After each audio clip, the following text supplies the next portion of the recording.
And the dill in your head is going to be right here. All right.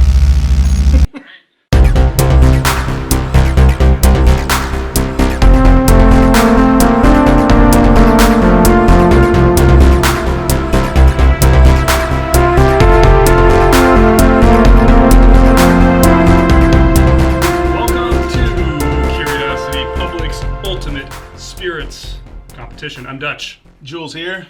Dylan. All right, that's right, everybody. We've got Dylan off-site. We've patched him in, so you can forgive any technical or audio issues we might have.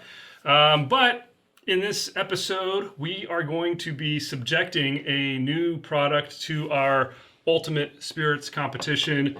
And in this episode, it is Kaiyo Cask Strength Mizunara Oak Whiskey. That's right, a Japanese whiskey. This is basically it's a sourced whiskey. Dylan, you got anything else on this? Yeah, do you know what Kaiyo means? I don't. It means ocean. Guess why? I know this story. So apparently they take the barrels from Japan to, I think, England somewhere or the UK to bottle them. Yeah, so it stays out in the ocean, I think, for 3 months or so. And I think they actually said they were inspired by Jefferson's Ocean. Nice. Basically, the background is that, this is founded by Jeff Karlovich. And, they wanted to do something interesting. Now, a couple of things. That bottle does not say Japanese whiskey on it, right? And that's important. It does, actually. No, it does not. It just says Japanese oak. That's right. So they kind of beat around the bush because they use the famous wood, the wood that, it needs to age quite a bit, but they can't put Japanese whiskey because they do this thing called a teaspooned malt. Do you know what that means? Yeah, so that's where the distiller that they bought the stuff from, they'll put a teaspoon of somebody else's liquid in it, so they can't officially call it a single malt, right? That's right. So the bottle doesn't say it's Japanese whiskey, and I guess they technically can't do that because it's in the ocean for a while. And then they can't say that it's single malt because they teaspoon it. And when they do that, they don't have to disclose the distillery. So, it's interesting because, again, the Japanese whiskeys are, in demand. I think there's a lot of demand for it. There's also a lot of hype. And I'm really interested because it's rare that you get cask strength Japanese whiskey. Right, and this one clocks in at 53% alcohol, so that's what, 106, which I don't think I've ever seen a Japanese whiskey that high. Yeah, that's why I am excited to not only taste the Mizunara oak, but I want to know cask strength. Yeah, and Mizunara oak is supposed to be like the hardest oak to work with. Like making the barrels is extremely labor intensive, and apparently it imparts really awesome flavors. Now, I picked this bottle up. I think it was like $90 or so, 95. It's right around there. I haven't actually tried it. I poured enough to send it off to Dylan while he's on location in his nice little sample bottle there. That so actually cleared customs?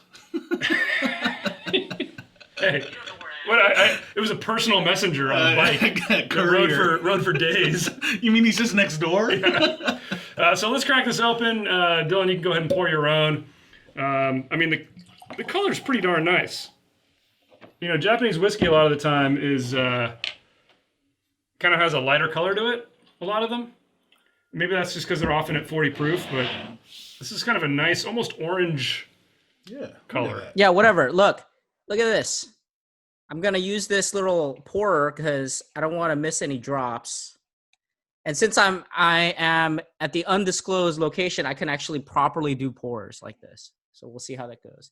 Is that aluminum foil? And I'm also using my snifter because I'm done with the Glencairn. Wow. So pretentious. Comment below why I'm wrong. All right, guys. We're going to get tasting on this, and we'll be back in a second with our thoughts on it. I have no idea how I'm going to score this thing. Definitely different. My nose is f***ed up today.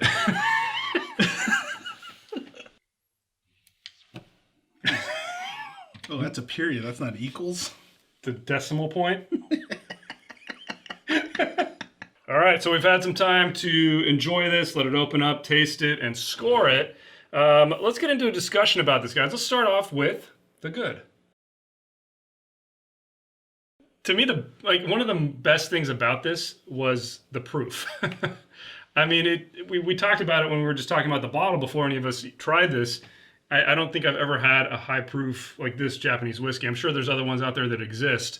But it brought about these really interesting flavors. And I got an evolution the more it opened up too. I got, the spice kind of gave way to more fruitiness. I don't know if it was the power of suggestion because I said this bottle looks kind of orange, but I definitely got like a little bit of orange in the flavor. Just some really interesting flavors and a very well balanced whiskey. Very well balanced. I was impressed with both of those aspects. All right. Yours? So, Or fine, Dylan, go ahead. here, look. All right, I'm gonna have to go through this. So I think the aroma is interesting. I think the higher proof gives it a bigger, better opportunity to tease out those flavors in the aroma. I get that oak. It's a little bit forward, I have to say. I think there's a lot of fruit. The first thing that I thought of when I nosed it was just fruit, and it's ripe fruit. It's not jam. It's ripe. Maybe it's maybe a little bit not as ripe. It just kind of goes back and forth there. And then the other great thing is the body.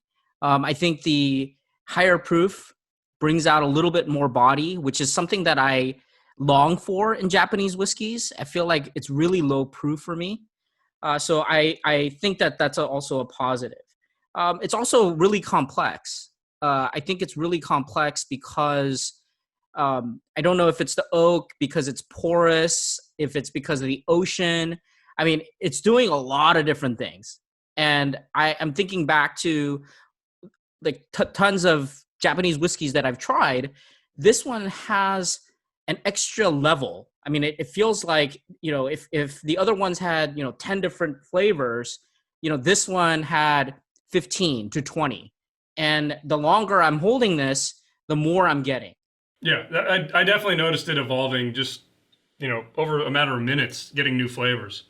Right. And so it's certainly a journey, I have to say. And I did not expect this type of complexity.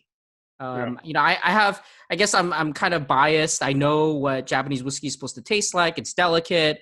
It's kind of in between Scotch and, other whiskeys, et cetera, et cetera. But, this finally, I think it's kicking in. I wish, well, I'll talk about that.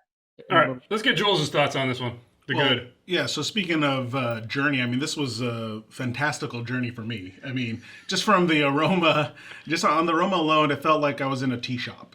So I was getting a lot of like tea flavors, things like that. Like, I don't know, like black tea maybe. I think that's racism. I really, why? Because the Japanese drink a lot of tea. But yeah. So and then when I drank it, I mean, all of a sudden I went from a tea shop to a bakery. A lot of the spices kicked in, and and it was fun. So I was getting a lot of more like those, like things you would smell more in a bakery, versus I wasn't getting too much fruit. So that was the thing that was a little bit lacking for me. But yeah, I mean, a fantastic journey just because it was so different. And then the finish too was interesting because it lingers for me. And although it's a little bit oily, that was the other thing that came to mind for whatever reasons. Like it's lathering my throat very well. Wow. You know what? I agree with umami. You didn't rinse your glass out enough, maybe? I guess not. Maybe there's some soy sauce in my glass. After going back, I would agree with I do agree with the bakery a little bit. I don't think it's a full on, Hawaiian bread, but I can nose the grain, and I can taste the grain on the finish.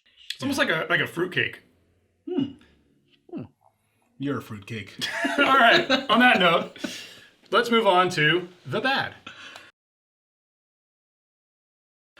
All right, guys, I'll kick it off again. I don't have a lot of bad things to say about this. Despite some of your guys' positive comments about aroma, I did not like the aroma on this. When I first sniffed it, I was like, oh no, I'm going to hate this.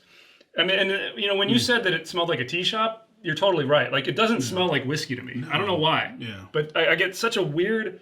I mean, I know I've got a broken nose, but this doesn't even smell like whiskey to me for some reason. Yeah. It's really, I mean, almost off-putting, almost like the tannic side of it, of like fermented tea or something like that. It just, I did not like the aroma. Aside from that, the only other, couple of nitpicks I have are I felt the finish dropped off pretty quickly. I also think it kind of hits you with some spice up front and like a little tiny bit of tannic hit. And I think that makes it hurt a little bit on drinkability, just as far as smoothness is concerned. But aside from that, not a ton I can knock this on. All right, I'm gonna go. So the bad. I agree with you, Dutch, about the finish. I think it's not as refined. There's a little bit of harshness that I did not like. There's a component, and I can't tease out exactly what that flavor is that makes it a little bit unpleasant. And so, I scored that the least. I also knocked a little bit off on balance. I mean, don't get me wrong. I think the complexity is there, but the balance between all of these things, it felt a little off. I felt like I was getting overwhelming of this and then, a touch of that, but it wasn't necessarily all pleasant. I'm fighting through it. I mean, I try to put some more air in it. I've been swirling it this whole time, try to see if I can get something else out of it. But I thought the balance was not great. And that's pretty much where I took a bunch of points off. So, all right. Jules, what do you got on the bad? Yeah, very similar actually in that it's mostly on the flavor side for me, or on the balance really. The flavor and balance. Flavor of whiskey? Yeah. Guys, this tasted a lot like whiskey. I don't know if I like this it. was really whiskey. No. But it was, I mean, it just felt, I don't know. So, like I said earlier, I went from like a tea shop to a bakery, but then it also felt like overall just uninspired. It's still enjoyable, just not like this amazing, okay, it's taking it up to the next level, like it was worth the journey over the ocean, all this stuff. But so a little bit greater than middle of the road for me. Wow. So let me ask though, do you think the ocean did something? I mean, we talked about this with Jefferson Ocean, right?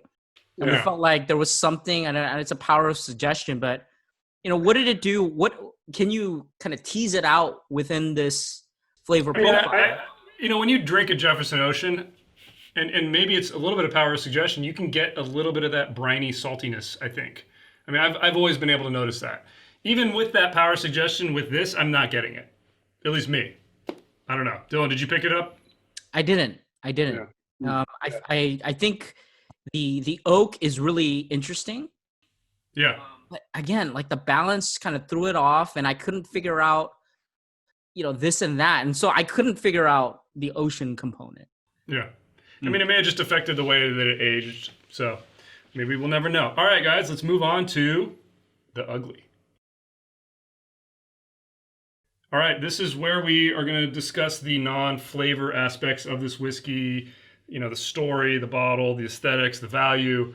I'll kick it off again. The bottle's a little bit blah, plain. It's maybe uninspired for how interesting this story kind of is. I feel like they could have done a little more. Jefferson, they play into the whole ocean thing. They got the name Kaiyo, but I didn't know what that meant. It doesn't say it anywhere on the bottle. It doesn't have any of that information. It's a little mysterious too when you start to try to dig into some of the information on this particular stuff. And maybe that's what they wanted to do with it. On the value side, given the current state of Japanese whiskey, it's hard to say that it's a bad value at, $90 to $100. But I don't really regret paying that much for it. It's an interesting experience. I think it's really good whiskey. So that one I'm a little borderline on. I do think, I would knock the aesthetics a little bit. But by the same token, I think the story's awesome. And I've also heard, a little bit more of that story. Dylan, you touched on some of this, but the company that started this, they actually planned this out for a long time. They've aged their own stuff. I mean, this they've been around. There's a lot of newer Japanese whiskey companies that are coming in and buying, source stuff, some stuff from Canada, and slapping, mixing in some Japanese whiskey and selling it under a Japanese name. they're not doing that. They're not doing that. So I give them credit for that. So really, a little bit on the aesthetics. I agree with you, Dutch. I think the aesthetics is kind of Safe. it's not terrible. It's not fantastic. It's kind of in the middle, I'd say. But I actually scored a little higher on the value. I mean, again, you're getting a higher proof Japanese whiskey, in 2020, right? Yeah. Or if this is released in 2021, whatever. But if it's 2020, you're seeing Japanese whiskeys breaking $100 all over the place. And here you're getting this interesting oak, right? You're getting this Mizunara oak, and you're getting a higher proof. So, I see a lot of value in that for that price. I think it's expensive, but if you have, some money, really interesting to try. Jules, what do you got on the ugly? Nothing ugly here. I mean, it's and I would counter. It's not beautiful. I would counter you with its refined Japanese simplicity. That's fair. Okay, I'm going to pull a little wild card here, though. Okay. Because I happen to have the regular, the non-cask strength version of it. Oh, how dare you! And I just think it's a better bottle. But this should be the flagship. The cask strength, I feel like should be the flagship. But I think that the regular, Mizunara oak one looks better. What are you talking about? So you just like a black sticker versus a white sticker? Gold? Come on, dude. I don't know. Again, refined Japanese simplicity. I mean, it looks like a scroll on there, and I think it's cool. I think that's called racism. I don't know what you're talking about. How is it racism? It's a scroll. It's a parchment. It's what they used to write. It's a ninja scroll? They. Okay, now you took it to the next level. That's right. Okay, guys. Let's get into our final category here, where we're going to review our scores. All right. Jules, do you want to tell the viewers a little bit about our scoring system? Yeah. So we do change it up now. We go through 100 points, and we have up to, I think, what is it, nine categories? But anyway, like various categories of an aroma, flavor, body, complexity, balance, finish. There's 10 categories, just to be clear. Drinkability. Oh, yeah, 10. We split. Good start. We split 2. Aesthetics and value. So it's out of 100 points. That's what you guys need to know. And all right, let's get our scores. Well, I've been going first, so I guess we'll go in the same order. I gave this a 73. Wow. All right. All right. Dylan? I gave it a 76. 76. All right. Wow. I'm really shocked by my score because I gave it a 72. Wow, so and I'm shocked I'm in your guys' range. We're all in the same range, and that means the official Curiosity Public Ultimate Spirits Competition score for Kaiyo's Cask Strength Mizunara Oak Whiskey is a 73. Which is irrelevant because we give medals now. Which is a silver medal. So congratulations, Kaiyo. Your Cask Strength Mizunara Oak is a silver medal, award-winning whiskey under our scoring criteria. The only one that matters? The only one that matters. I think the silver in other competitions might be double gold, so. Right, yeah, if this was some of the other unnamed spirits competitions, this would be quadruple gold probably, right? Knowing the way that they throw out gold medals everywhere. Just before you know it, we're going to start doing that. Yeah, I know. We're going to. Everything gets a silver in our. We're all pretty tightly clustered. Yeah. And I think even our discussion, I think we probably knocked things on the same level. And a word to our viewers: if you guys are curious about more detailed score breakdowns, we will in the future be providing those either through our website or a Patreon or something like that. No one's interested. I know. Wishful thinking. All right, Jules, you want to take us out? Yeah. So again, hey, thanks for watching. Give us a thumbs up if you like this episode. Comment below for whatever you guys' thoughts are on what did we just drink? Kaiyo. Mizunara Oak. Anyway, hit that subscribe button for more videos from Curiosity Public. Stay curious.